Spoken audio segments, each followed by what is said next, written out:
Nós começamos um assunto no nosso culto de domingo sobre fome e sede de Deus, e nós queremos continuar esse assunto nessa noite.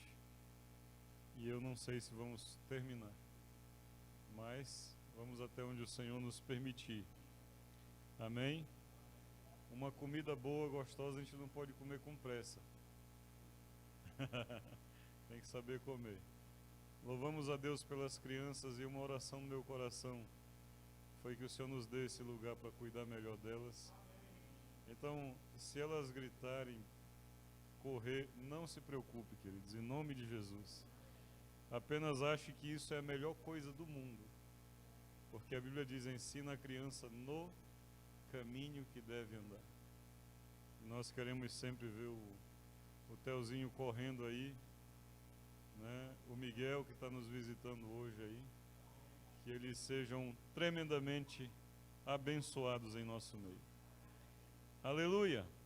Nós vimos na reunião passada, queridos, que o grande perigo que nós corremos nos dias que nós estamos vivendo é dessas mudanças muito rápidas, né? Dessas opções muito à mão, mas que muitas vezes não é o adequado, o necessário que realmente nós precisamos em todas as áreas da nossa vida.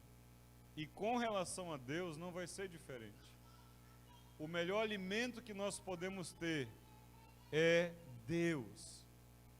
E sem Deus, queridos, todo o resto é insuficiente. Se fosse do contrário, pessoas com alto poder aquisitivo, com boas condições de vida, não estariam entrando em crises existenciais, em dificuldades, né, de doenças da mente e da alma. Isso é prova de que as coisas não são suficientes, mas Deus, o Criador dos céus e da terra, é. Amém? Nós íamos continuar falando de alguns grupos de pessoas, e eu quero falar aqui de dois grupos de pessoas em primeira mão. Corre comigo para Deuteronômio, capítulo 8. Nós estávamos ontem visitando a nossa amada irmã Vânia, e ela teve, como é que nós chamamos? Quando alguém conta o filme antes da hora? Ela teve spoiler da palavra ontem. Um pouquinho só, né, irmã Vânia? Então, Deuteronômio capítulo 8, versículo 2, diz assim: recorda-te-ás de todo o caminho pelo qual o Senhor teu Deus te guiou no deserto estes 40 anos, para ti. Aí já começa a ser uma comida diferente, porque a comida que é servida hoje diz que Deus não quer que eu seja humilhado. Mas aqui a Bíblia está dizendo que Deus levou o povo 40 anos pelo deserto para o humilhar. Amém? Compreenda a palavra. Para te provar, para saber o que estava no teu. Queridos, Deus não relaciona de qualquer forma com as pessoas. Ele vai querer saber com quem Ele está relacionando. Eu queria saber o que estava no teu coração, se guardais ou não os seus mandamentos. Ele te humilhou e te deixou ter fome e te sustentou com o maná que tu não conhecias, nem teus pais conheciam, para te dar a entender, presta atenção nisso, que isso aqui é a chave, que não só de pão viverá o homem, mas de tudo que procede da boca do Senhor viverá o homem. Tudo o que procede é contínuo. Ele está dando a cada dia, como o maná vinha, irmão Marcos, a cada dia, a palavra do Senhor, o alimento do Senhor para mim e para você é cada dia. E Ele deixa que a gente tenha dificuldade, que a gente passe por situações para nós sabermos que não é dessas coisas que depende a nossa alma. Nós dependemos do Senhor. Há dois tipos de pessoas que estão buscando o Senhor, alimentar-se do Senhor. O primeiro tipo de pessoa são os que buscam pelo que ele pode fazer por seu bolso. Há pessoas que querem estar perto de Deus pelo que ele pode fazer. Esse é um grupo. Há um outro grupo que busca o Senhor apenas pela sua presença, pela comunhão, para estar junto dele, independente de ele fazer ou não. O alimento que tem sido dado hoje, quando a pessoa não é atendida, esse primeiro grupo, ele quer adorar a Deus, ele quer estar junto de Deus quando Deus faz o que ele quer, quando ele quer. Mas se Deus não faz o que ele quer, quando ele quer, ele então aborrece, ele larga, ele deixa. Nós encontramos um exemplo desse primeiro grupo no Êxodo capítulo 4, versículo 30 e 31. Volta aí um pouquinho na sua Bíblia comigo. Êxodo capítulo 4,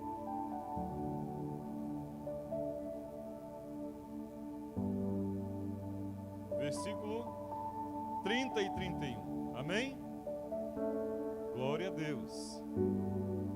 Arão falou todas as palavras que o Senhor tinha dito a Moisés. E este fez os sinais à vista do povo.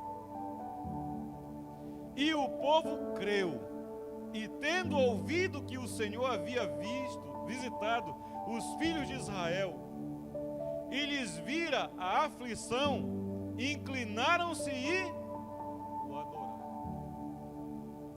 Antes de Moisés ir para frente de Faraó, ele vai aos anciãos, aos príncipes, aos chefes do povo, e começa a conversar com o povo. Olha, lá no deserto, depois de 40 anos lá, o Senhor veio falar comigo numa sarça ardente. Ele disse isso. Vai acontecer assim, assim, assim. O povo, quando ouviu isso, ficou alegre, se prostrou e adorou. Mas logo em seguida, se você continuar lendo o texto, nós não vamos ter tempo, eu vou apenas narrar.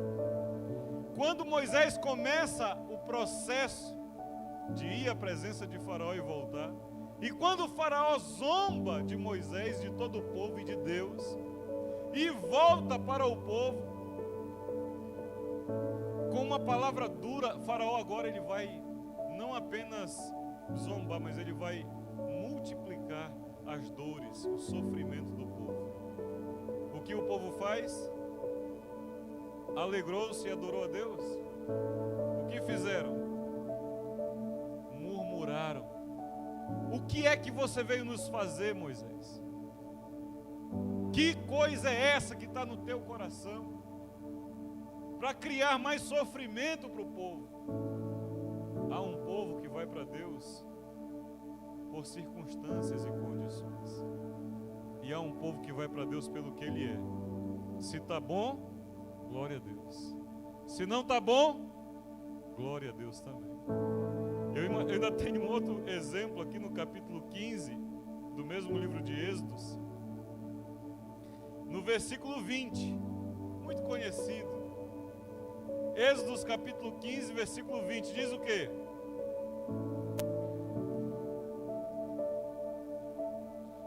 E 20, diz assim, ó: a profetisa Miriam, irmã de Arão, tomou o tamborim,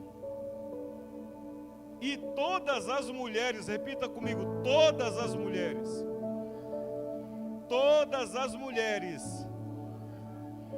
muito bem, saíram atrás dela, com tamborins e com danças. E Miriam lhes respondia: cantai ao Senhor, porque gloriosamente triunfou e precipitou no mar o cavalo e o seu.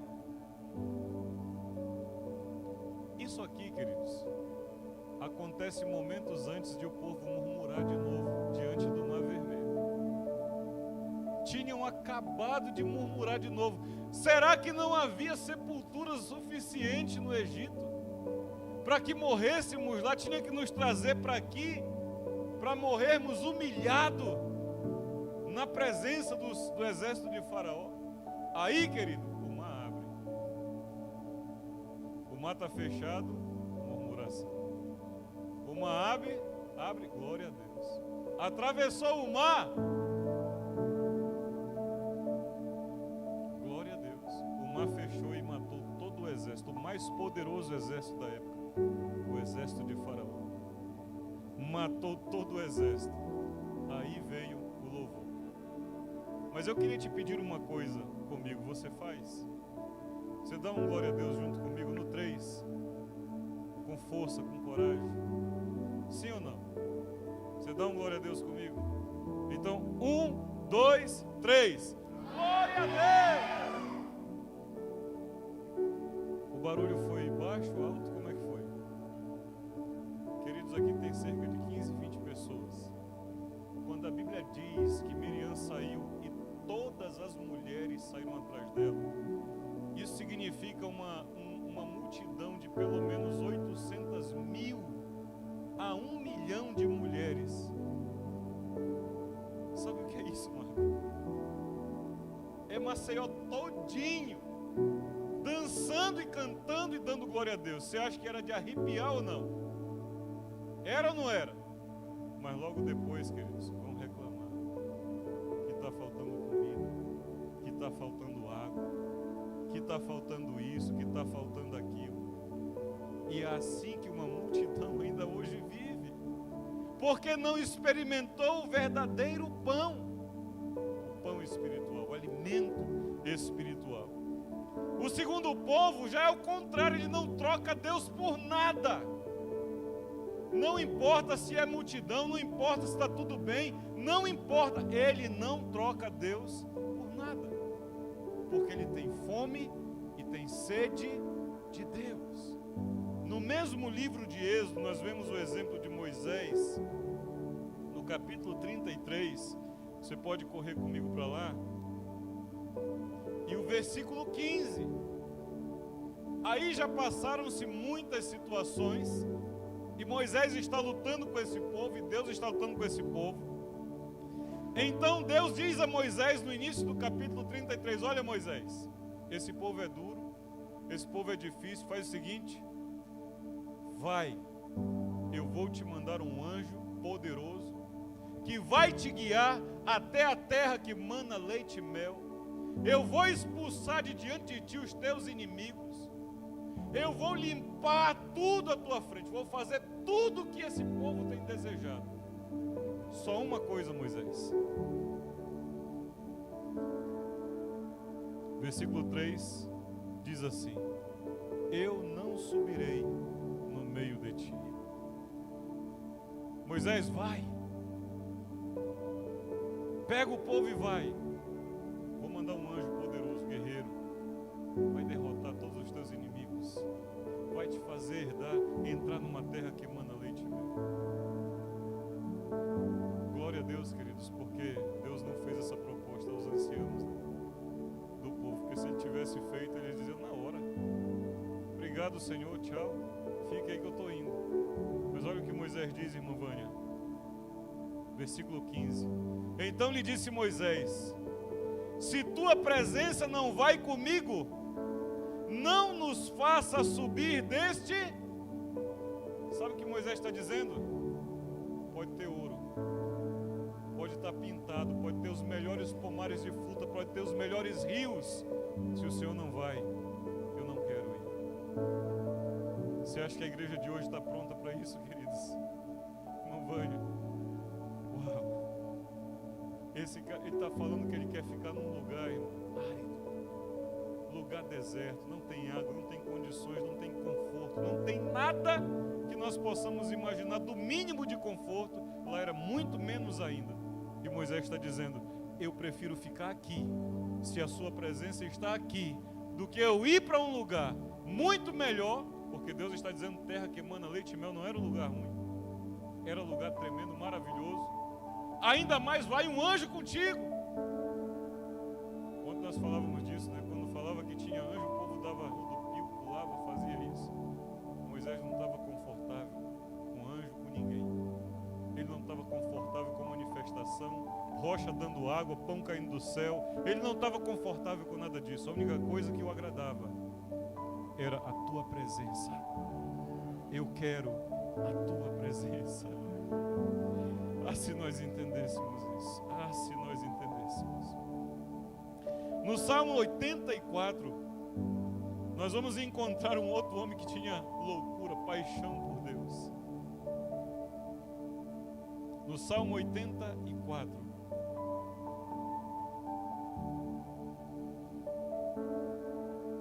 Aleluia. Davi, queridos.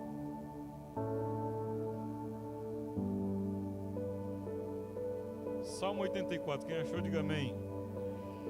Aliás, são dos filhos de Corá, né? Quão amáveis são os teus tabernáculos, Senhor dos exércitos. A minha alma suspira e desfalece pelos átrios do Senhor. Eu quero estar onde o Senhor está. O meu coração e a minha carne exulta o Deus vivo. O pardal encontrou casa, a andorinha ninho para si, onde acolheu os seus filhos, os seus filhotes. Eu, os teus altares, Senhor dos exércitos, Rei meu e Deus meu.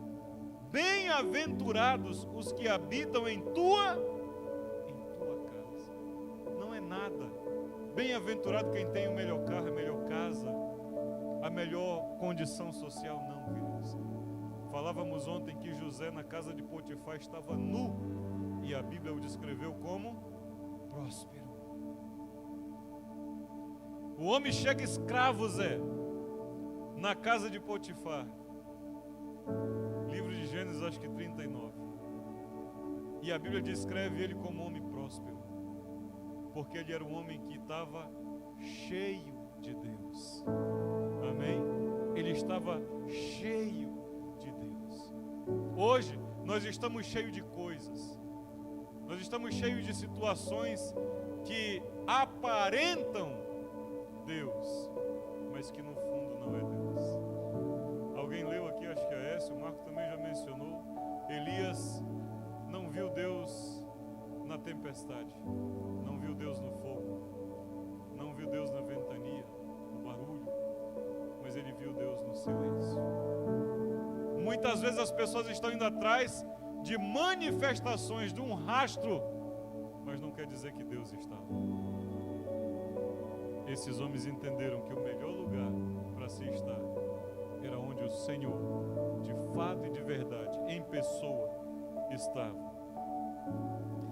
Os discípulos de Jesus, a mesma coisa.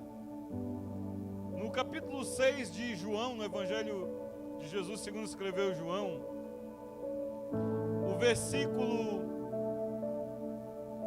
68, os discípulos dizem: Senhor, para quem iremos, se só Tu tens as palavras de vida eterna, de eternidade. Mas o versículo anterior fala de pessoas que estão abandonando o Senhor, porque Ele começou agora a não mais multiplicar pão e peixe, mas Ele agora começou a dizer o que é o reino dos céus. Quando Ele agora começa a apresentar a verdadeira comida. Sabe quando você enche o teu filho de bobagem e agora você vem com o verdadeiro alimento e ele diz: não estou com fome, não quero, e vai embora? É assim que estavam naquele momento com Jesus. Eles estavam fartos. Então agora que começa a vir o verdadeiro alimento, não, isso é muito duro, é muito pesado, é muito difícil, não queremos. A presença do Senhor vai se manifestar real, verdadeira, para aqueles que a buscam com sinceridade, queridos, não pelo que Ele quer dar. O primeiro grupo busca a face do Senhor pelo que Ele pode fazer, quando fazer. Se Deus está fazendo o que Ele quer, quando Ele quer, tudo bem, meu Deus, é isso e aquilo. Mas quando não faz, Ele desiste. Esses dias, irmã Vânia, eu fui diagnosticado com diabetes. O maligno começou a ministrar coisas ruins no meu coração. E o Senhor disse, não, é agora que você tem que ministrar, agora é que você tem que pregar. E eu disse, mas como eu vou orar por cura? Ele disse, agora é que você tem que orar, porque a minha graça te basta. Se eu quiser, eu faço, se eu não quiser, não faço. Mas não é você o poderoso sou eu. Então quando oras em meu nome, eu faço. Mas eu conheço homens que estão lutando hoje, porque pregavam que Deus curava, e porque perderam um filho no ventre da mãe, parou de ministrar. Sabe por quê? Porque ele achava que era ele. Quem é o Deus que cura? É o Senhor dos Exércitos. Não é o Sérgio, não é Marco, não é ninguém, não é placa de igreja, não é nada. É Deus. Então eu posso continuar, porque é Ele o poderoso. Não é o que eu quero quando eu quero, é o que Ele quer quando Ele quer. E eu vou dar glórias a Ele por isso. Quando Jesus está diante de Marta e Maria, uma escolheu estar aos pés de Jesus, a outra escolheu estar fazendo coisas. As duas amavam Jesus? Sim ou não? Amavam. Tenho certeza. Esse povo que vem pelas coisas que recebem, também amam Jesus. Só que eles não amam tanto, ao ponto, ao nível de dizer como Moisés, Senhor, se o Senhor não vai, eu prefiro o deserto. Mas eu prefiro o deserto com o Senhor do que ir para o manancial de águas onde o Senhor não está. O povo está enlouquecendo hoje, sabe por causa de quê, queridos? Por causa de coisas. Porque tiraram da sua mente aquilo que é de Deus. Tiraram da mente que a vida deles pertence ao Senhor e começaram a focar em coisas. Então perdem completamente a direção. Volta comigo para Samuel. E eu disse a você, não sei se vou terminar hoje, porque é muita coisa. 2 Samuel capítulo 6. Enquanto eu estava esboçando há 2 domingos atrás essa ministração, olha, domingo mesmo, eu estava ouvindo a palavra do Senhor lá em Belém do Pará, e eu fiquei maravilhado, porque o Deus que nós servimos é o mesmo. O pastor Tiago estava ministrando e fez menção desse texto, porque o Senhor sabe o que a igreja precisa. Amém? E a igreja é a dele no mundo, ela precisa saber dessas coisas. Amém, queridos? 2 Samuel capítulo 6, do versículo 1 ao 11. Eu quero ler com vocês. Quem achou, diga amém. Diz assim: tornou Davi a juntar todos os escolhidos de Israel, em números de 30.000. Dispôs-se com o povo que tinha consigo, partiu para Baalá de Judá, para levarem de lá para cima a arca de Deus, sobre a qual se invoca o nome do Senhor, o nome do Senhor dos Exércitos, que se assenta acima de todos os querubins. Até aqui, queridos, Davi é um homem vitorioso. Ele está derrotando o exército, está tomando posse da promessa que o Senhor fez a ele. Mas a primeira preocupação que ele tem, quando toma o cetro de reinar da coroa, foi qual? Buscar a arca. Porque a arca simbolizava a presença do Senhor onde ela estava. Amém? Então ele não estava vislumbrado com as coisas à volta dele. Ele não estava cegueirado pelas coisas, pelas posições sociais dele. Não. Ele continuava sendo Davi, que dependia do Senhor. Ele diz, não, eu preciso do Senhor, vou buscar. Eu quero ele aqui. E aí ele parte. Puseram a arca de Deus num carro novo e a levaram da casa de Abinadab. Repita comigo, Abinadab. Grave esse nome aí. Que estava no outeiro de Iuzá e Aiô, filho de Abinadab, guiavam um carro novo. Levaram-no com a arca de Deus da casa de Abinadab, que estava no outeiro, e Aiô ia diante da arca. Davi e toda a casa de Israel alegravam-se perante o Senhor com toda sorte de instrumentos. Diga, com toda sorte de instrumentos. Eu profetizo nesse lugar, em nome de Jesus. Eu profetizo no nosso meio, que o Senhor nos dê toda sorte de instrumento para exaltar o nome dEle. De pau de faia, com harpas, com saltérios, com tamborins, com pandeiros, com símbolos. Quando chegaram na eira de Nacon, estendeu Uzá a mão à arca de Deus e a segurou, porque os bois tropeçaram. Então a ira do Senhor se acendeu contra Uzá, e Deus o feriu ali, por esta irreverência, e morreu ali junto à arca de Deus. Repita comigo: as coisas de Deus é como Ele quer, não é como eu quero. Amém, queridos? Não tenta servir a Deus do seu jeito, não serve. Tem que ser do jeito dele. Ah, mas eu estou adorando a Deus. Mas é do teu jeito, então não serve. Tem que ser do jeito de Deus. Amém? Desgostou-se Davi porque o Senhor irrompera contra Uzá, e chamou aquele lugar de Pérez Uzá até o dia de hoje. Temeu Davi ao Senhor naquele dia e disse: como virá a mim a arca do Senhor? Essa oração precisamos clamar todo dia. Como, Senhor? Como eu vou me alimentar de Ti? Verdadeiramente de Ti. Sabe, Márcia? Não de religião, não de ritualismos, não de coisas que o homem cria para o seu bel prazer. Mas como eu vou me alimentar verdadeiramente de Deus? Davi estava com essa angústia no seu coração. Não quis Davi retirar para junto de si a arca do Senhor para a cidade de Davi, mas a fez levar à casa de Obed-edom. Repita comigo: Obed-edom. Grava esse outro nome, é importante. O Geteu.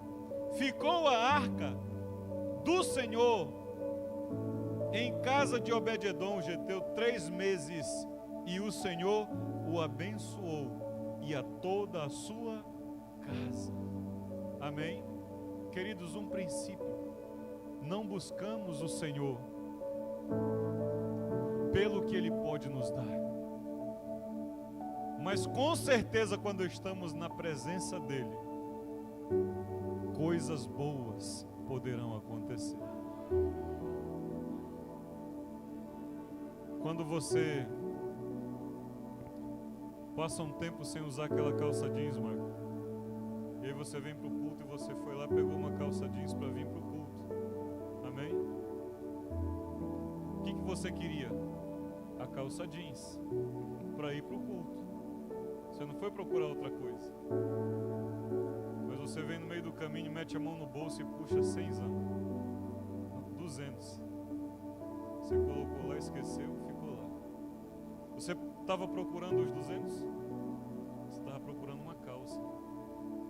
Só que como estava lá no bolso, você meteu a mão no bolso, estava lá, houve um benefício porque você pegou aquela calça em particular. Não buscamos a Deus pelos benefícios do que Ele pode dar, mas Ele pode, haverão benefícios. Mas se não houver, eu vou continuar adorando, eu vou continuar exaltando Ele. O contexto aqui, queridos, nós vamos encontrar 3 pontos. Essa história começa no livro de 1 Samuel, no capítulo 6 e 5. Nós não vamos ler, eu só vou mencionar para você. Quando os filisteus invadem o povo de Israel e levam a arca cativa, quando eles pegam essa arca, eles colocam dentro do templo de Dagon, se não me falha a memória. E ao amanhecer o dia, Dagon estava prostrado diante da arca do Senhor.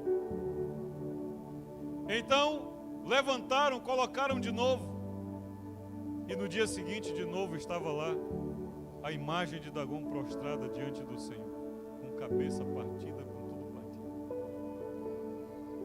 Eles não entendiam, eles achavam que Deus era um amuleto, que as coisas de Deus podia tratar as coisas de Deus de qualquer forma. O perigo, quando eu quero me alimentar de Deus, mas eu não preparei o meu organismo para isso. O perigo de nós oferecermos a Deus para pessoas que ainda não foram limpas, preparadas para Ele, que ainda estão no leitinho. Você não dá comida feijoada para uma criança que está no leite, vai fazer mal, vai prejudicar.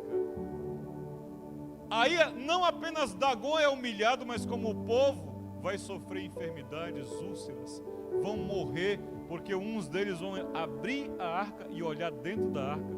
Só o sacerdote podia, o sacerdote que era da linhagem de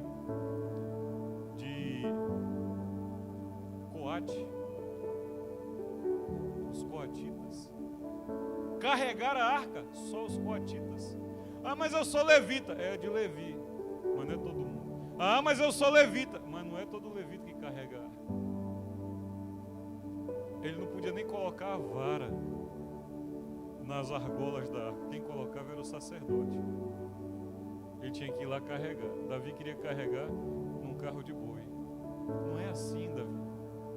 As coisas de Deus tem forma, tem jeito, e o jeito e a forma é a dele, não é a nossa. É como ele disse que tem que ser feito. É assim que devemos fazer. Eu fico me arrepiando como os homens hoje não temem. Eles dizem, Deus disse. Irmã, Deus não disse nada. É só ele, do coração dele, dizendo uma coisa. Mas eles não têm temor. Eles falam. Aí eles, amedrontados com tudo que estava acontecendo, mandam a arca para casa de Abinadab. Abinadab passa com essa arca, queridos, que é o segundo grupo. O grupo de pessoas que tem até o entendimento de Deus. O primeiro grupo não tem entendimento de Deus e vai sofrer consequências. Ele não tem o entendimento, a consciência, a noção do que ele está fazendo. O segundo grupo, esse grupo que está aqui, junto a Abinadab, eles têm consciência.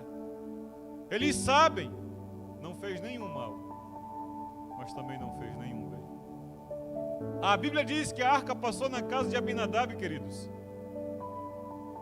Perdão, Abinadab. Passou na casa de Abinadab, lá no capítulo 7 já de 1 Samuel, você vai ver isso. Passou 20 anos, Robson, na casa de Abinadab, e não aconteceu nada. Mas aí, irmã Vânia, vem um terceiro grupo, o grupo de Obed-edom. A arca passa 3 meses na casa dele. E a Bíblia está dizendo que ele, não só ele, né? Aí está dizendo que Deus o abençoou e a toda a sua casa. Todos aqueles que estavam ali em volta foram abençoados. Havia alguma diferença ou não? Qual era a fome de cada um desses? Como que eles se colocaram diante da presença do Senhor? Qual a importância? E isso, queridos, isso é muito importante. Vou te mostrar isso. Deixa eu ver se eu anotei esse texto aqui. Corre comigo.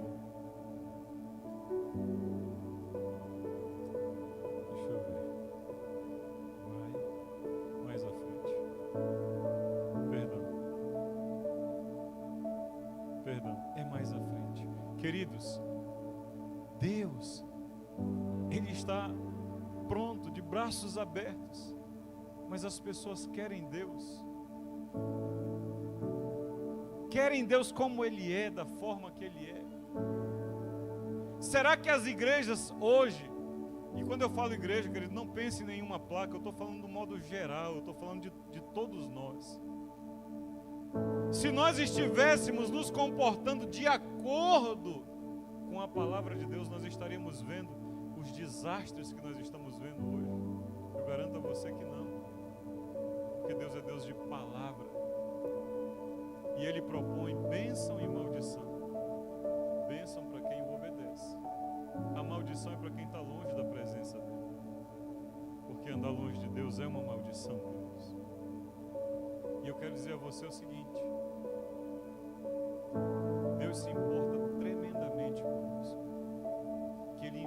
seu Filho para morrer numa cruz e mostrar o caminho de volta. Jesus vai se apresentar para nós, tanto em João 6 como em João 7. Em João 6 como o pão da vida, em João 7 como a água da vida. Porque Ele sabe a necessidade que nós temos de Deus. No início do ministério de Jesus, Ele repete Deuteronômio para Satanás, dizendo: não só de pão viverá o homem, mas de toda palavra que procede da boca de Deus. Ele já sabia que o homem ia precisar de Deus. O que nos mantém firmados com a mente sã hoje, queridos, é saber que a nossa dependência e a nossa suficiência está em Deus. Porque nós passamos por dificuldades. Todos nós passamos por lutas. Mas nós enfrentamos porque cremos no Senhor dos Senhores. Um Deus que não está apático a nós. No João capítulo 4, nós vamos encontrar Jesus mudando toda a trajetória dele de uma viagem para encontrar uma mulher na beira de um poço. Você lembra disso? Então, queridos, não é uma questão de como que Deus está em relação a nós, mas é como nós estamos em relação a nós. Porque Ele faz tudo por nós, irmão. No livro de Marcos ainda, também capítulo 4 e o capítulo 5, se você analisar comigo rapidamente, eu fico maravilhado com o nosso Deus. Eu vejo essas coisas e eu fico assim, como o Senhor é lindo, como o Senhor é maravilhoso. Sabe, Ele se importar com alguém como eu,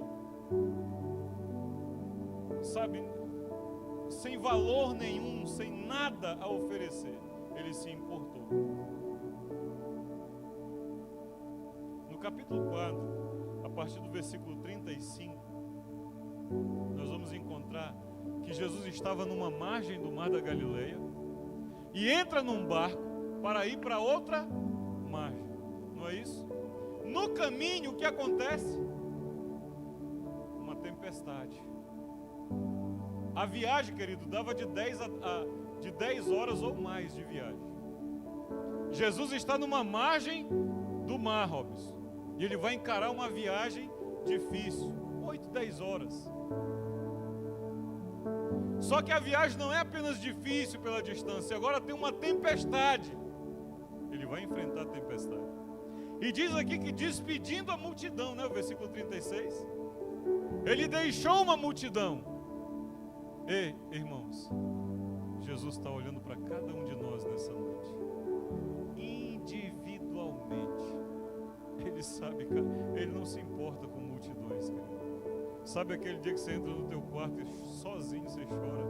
Ele está lá te vendo. Ele sabe o que você está fazendo. Porque Ele deixou toda a sua glória para vir a esse mundo morrer por alguém como eu. Aí Ele vai, atravessa a tempestade. Chegou lá no outro dia, de manhã cedo, capítulo 5 agora, versículo 1 diz assim: entremente chegaram, calmou a tempestade, teve todo esse cenário que você já conhece. Chegaram do outro lado, margem do mar, a terra dos Gerazenos ou Genezarenos, depende da tradução. Ao desembarcar, logo veio de onde? Veio dos sepulcros, um endemoniado. Jesus então deixou uma multidão de um lado, foi para outra margem, enfrentou tempo, cansaço de viagem, enfrentou tempestade, chega do outro lado. Ele é recebido por quem? Por um endemoniado. A Bíblia é tremenda, Jesus. O qual vivia nos sepulcros, versículo 3. E nem mesmo com cadeias alguém podia prendê-lo, porque tendo sido muitas vezes preso com grilhões e cadeias, as cadeias foram quebradas por ele e os grilhões despedaçados, e ninguém o podia conter, nada podia contê-lo, cara. E sabe o que vai acontecer? Jesus vai libertar esse jovem. Jesus vai mandar aqui, esse é o episódio em que ele manda os espíritos malignos irem para uma manada de porcos. Amém? Ele manda os espíritos malignos irem para uma manada de porcos. Então, versículo 14 diz: os porqueiros fugiram e anunciaram a cidade e pelos campos. Então saiu o povo para ver o que sucedera. O povo de os gadarenos ali. Então, indo ter com Jesus, viram o endemoniado, o que tivera a legião, assentado, vestido em perfeito juízo, e o temeram. Eles viram o quê? Um homem que ninguém podia segurar, que andava sujo, que andava ferido, que andava nu, desprezado por todo mundo, queridos. Ninguém dava valor àquele jovem. Agora ele está do lado de Jesus, vestido no seu juízo perfeito, tendo comunhão com o Senhor. Coisa maravilhosa. Isso é maravilhoso. Mas o povo temeu a Jesus e não quis ficar, e não quis que Jesus ficasse. Então, continuando o texto, versículo 21 do 5 diz: tendo Jesus voltado no barco, tendo o quê? Voltado no barco para o outro, que outro lado? O lado onde ele estava? Na grande multidão do outro lado. Então, Robson, quer dizer que Jesus deixou uma multidão, enfrentou onda, meu Deus, tempestade, tempo de viagem, durava a noite a viagem, para ir numa outra cidade, apenas para libertar um homem. Ele se importa conosco. Ele nos deseja a esse ponto de deixar as melhores condições, o melhor conforto, o melhor tudo, para ir aonde alguém que necessita dele está. Mas e nós, queridos? E nós? Qual é a resposta que nós temos dado ao Senhor? Quando, mediante ao mínimo, nós o abandonamos, nós deixamos a fé, porque estamos cheios de comidas espirituais que nada servem para nós. E Deus disse que ia fazer isso, queridos. Sabe, os grupos aí que estão fazendo coisas que desagradam ao Senhor, Ele avisou isso. Sabia disso, irmão? Ele avisou. Mas aqueles que o buscam, segundo o nosso apóstolo Tiago 4:8 diz: se nos achegarmos a Deus, Ele se achegará a nós. Se nós realmente formos para Deus, Ele virá a nós. Mas nós estamos iludidos, cegos. Deuteronômio 13, corre comigo para lá. Nós estávamos ainda há pouco lá. Deus disse o que ia acontecer. E nós estamos indo atrás porque queremos. Ah, mas eu não sabia. Sabia, querido. Porque a palavra está escrita. Amém? Capítulo 13 de Deuteronômio. Quem achou, diga amém. Olha o que ele diz aí. Preste bem atenção. Que isso aqui, querido, não é umbanda, não é macumbaria. Isso aqui não é mundo, não é discoteca, não é o baile. Isso aqui é igreja. Isto aqui é igreja. Quando o profeta ou o sonhador se levantar no meio de ti e te anunciar um sinal ou prodígio, e suceder tal sinal ou prodígio de que houver falado, e disser, olha bem a armadilha, queridos. O profeta, o homem de Deus, a mulher de Deus, levantou, disse, vai acontecer, aconteceu. sonhou que ia acontecer, aconteceu. Agora ele diz, dentro desse contexto, orou por cura, a pessoa foi curada. Agora ele vai entrar e disser: vamos após outros deuses que não conheceste e sirvamo-los. Versículo 3: não ouvirás as palavras desse profeta ou sonhador, porquanto o Senhor vosso Deus vos prova para saber se amais o Senhor vosso Deus de todo o vosso coração e de toda a vossa alma. Então, queridos, as pessoas que estão indo iludidas atrás de mas se está acontecendo, só pode ser Deus. Cuidado. Tem um monte de profeta aí falando coisa que Deus não concordaria jamais. Mas o homem está sendo provado por Deus. Deus está provando o seu coração. E alguém que está seguindo determinada ordem, determinada fé, determinada religião, o terreiro de macumba, o macumbeiro lá no terreiro de macumba, que faz um ritual por cura, a pessoa é curada ou não? Hein?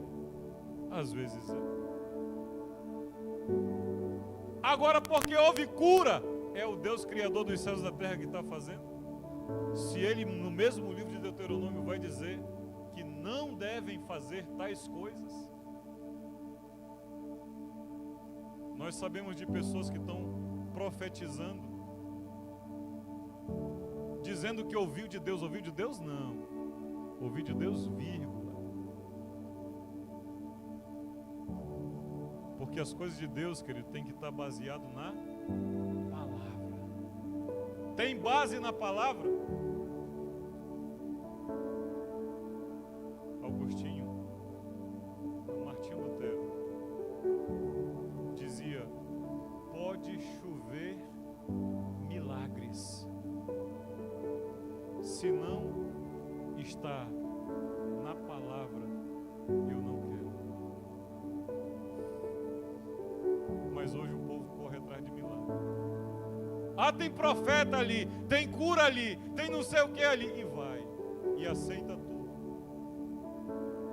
Aceita tudo que se diz. Cuidado, porque Deus está provando o coração de um povo, se realmente o amam, se realmente o buscam. Eu quero concluir em nome de Jesus. O profeta Amós disse no capítulo 8, versículo 11: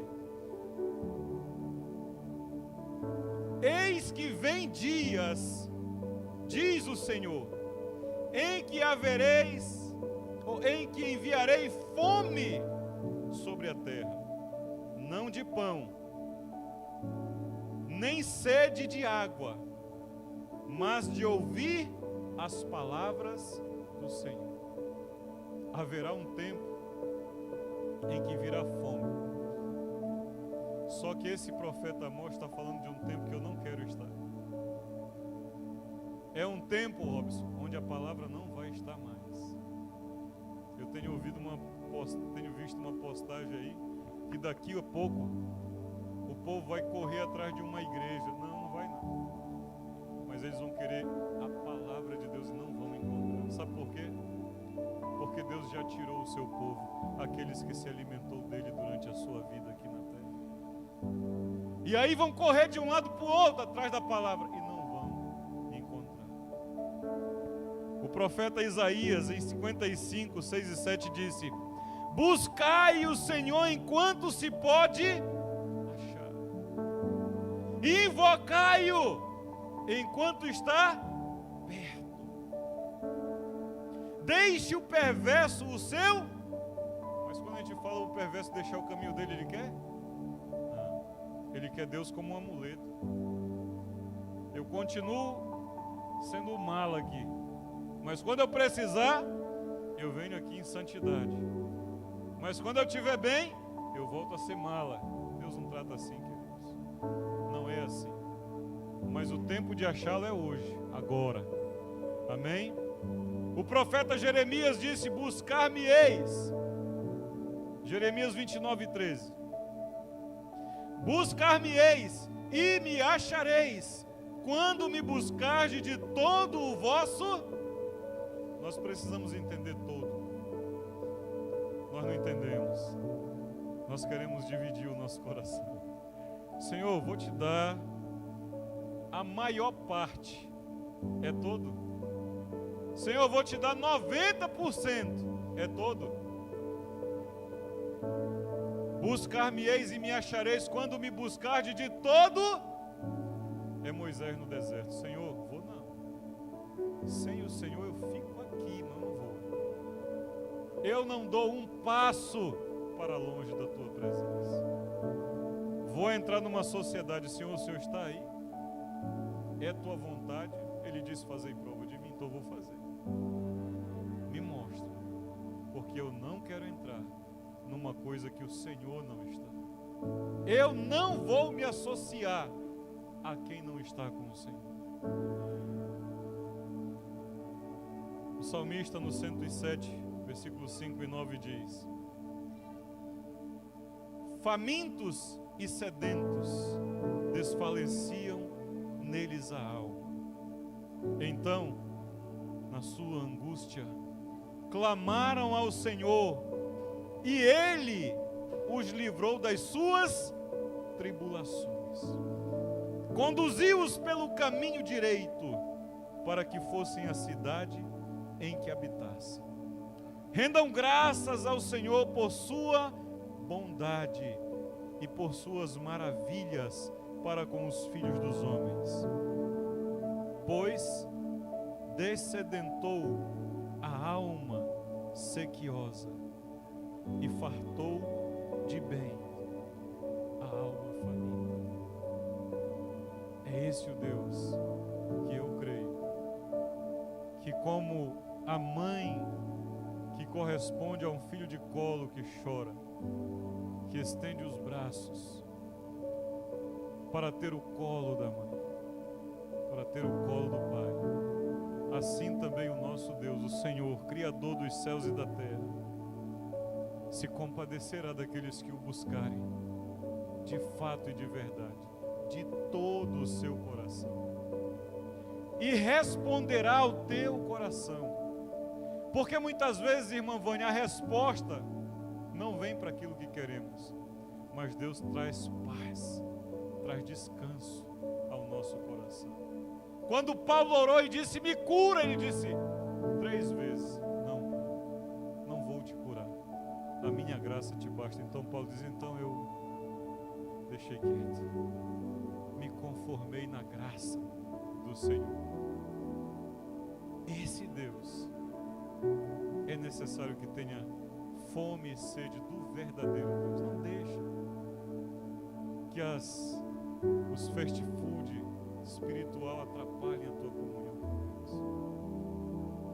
Essa é uma palavra que não dá para ter fim, queridos, porque eu poderia continuar falando aqui durante mais um tanto de horas sobre alguns outros aspectos da fome, sobre alguns outros aspectos de buscar ao Senhor e de encontrar o verdadeiro Deus, e não ficar no meio do caminho com os petiscos, né? Com as entradinhas, que muitas vezes é só para nos encher e nos deixar longe. A maioria, inclusive, artimanha do maligno, para nos desviar do verdadeiro Deus. Não, vamos ficar firmes e ter consciência de que a medida da nossa fome será a proporção. Deus sempre vai dizer isso na Bíblia. Quando você lê a Bíblia, irmã, que ele fala: mata um cabrito no dia de saída do êxodo, mata um cabrito de acordo com a necessidade da tua casa, recolha o maná de acordo com a tua necessidade. Então Deus vai retribuir a nós segundo a nossa fome, segundo o nosso desejo pela sua presença. Se nós temos fome e sede dele, ele vai nos saciar. O salmista está dizendo: Ele sacia o sedento e farta a alma de bens do faminto. O que vier depois, queridos, é sempre gratidão, é sempre louvor, é sempre glórias a Ele. Se não vier, continua sendo glórias a Ele, porque nós não criamos um hábito de murmurar, um hábito de reclamar, nós criamos um hábito de gratidão e estar satisfeito com aquilo que o Senhor tem proporcionado a nós. E se não estamos prontos, diga: Senhor, me prepara para mais de Ti, eu quero mais de Ti. Essa tem sido a minha oração nos últimos dias. Senhor, eu quero Te conhecer mais, eu quero mais do Senhor, eu preciso na minha vida, desesperadamente, de mais do Senhor. Amém? Se você crê, fica de pé comigo, nós vamos orar. Eu queria que você parasse um pouco e nesse momento de pé ou de joelhos, tira toda a ideia, todo o pensamento, toda aquela imagem que você tem de alguém que está na presença do Senhor e de que está cheio do Senhor. Eu queria que você colocasse no teu coração, na tua mente agora, apenas o quão você almeja, você deseja, você quer a presença do Senhor na sua vida. O quanto isso é importante para você no momento que você está vivendo, na situação que você hoje está vivendo.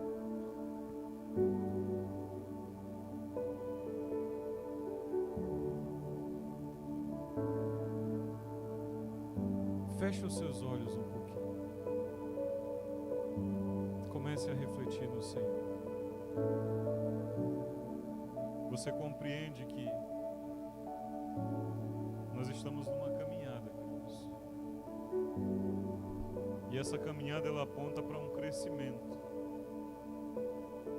Eu particularmente não me orgulho de muita coisa que eu fiz, pensei, achei alguns anos atrás, alguns meses.